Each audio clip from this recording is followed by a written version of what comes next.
Et Technologia, vous êtes économiste également, je le rappelle, Technologia c'est un cabinet de conseil en ressources humaines. Le monde du travail vous attend ce matin, Jean-Claude Delgen, un cabinet agréé par le gouvernement. Alors on est à J+1 désormais de ce déconfinement qui sera progressif.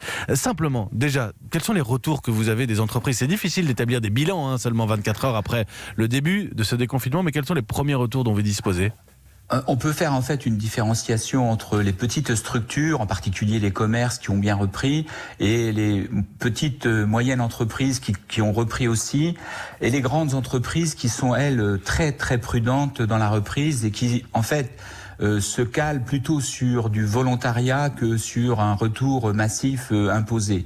En fait, nous avons une situation où les dirigeants, par exemple, dans les grandes tours de la défense, dans les grandes sociétés, attendent d'avoir du retour du terrain, de faire vraiment des analyses sur comment ça se passe pour éviter de faire des erreurs. Vous voyez, par exemple, hier, on était sur un bâtiment de Orange qui pouvait accueillir 800 personnes.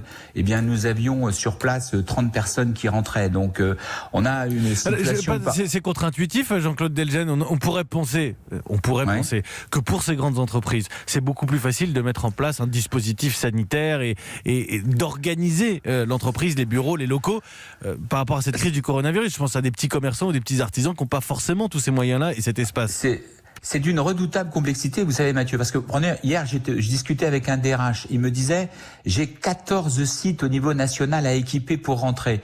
Je suis vraiment dans la difficulté. Pourquoi? Parce qu'il faut équiper les espaces, comme vous l'avez très bien dit tout à l'heure, avec une signalétique, il faut verrouiller par exemple toutes les fontaines à eau, il faut équiper les toilettes, enfin il y a un énorme travail, il faut mettre des sens de circulation et surtout il y a un casse-tête redoutable lorsque vous avez beaucoup de gens, c'est la problématique de la dispersion dans l'espace, puisque vous devez avoir un salarié par 4 mètres carrés environ.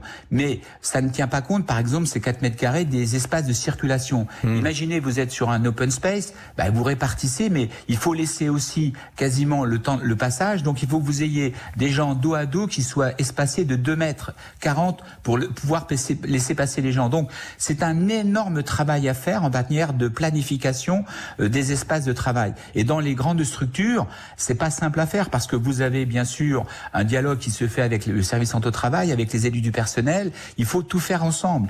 Alors que dans les petites structures, c'est plus à l'emporte-pièce, c'est fait et c'est bien, mais c'est quand même moins normé.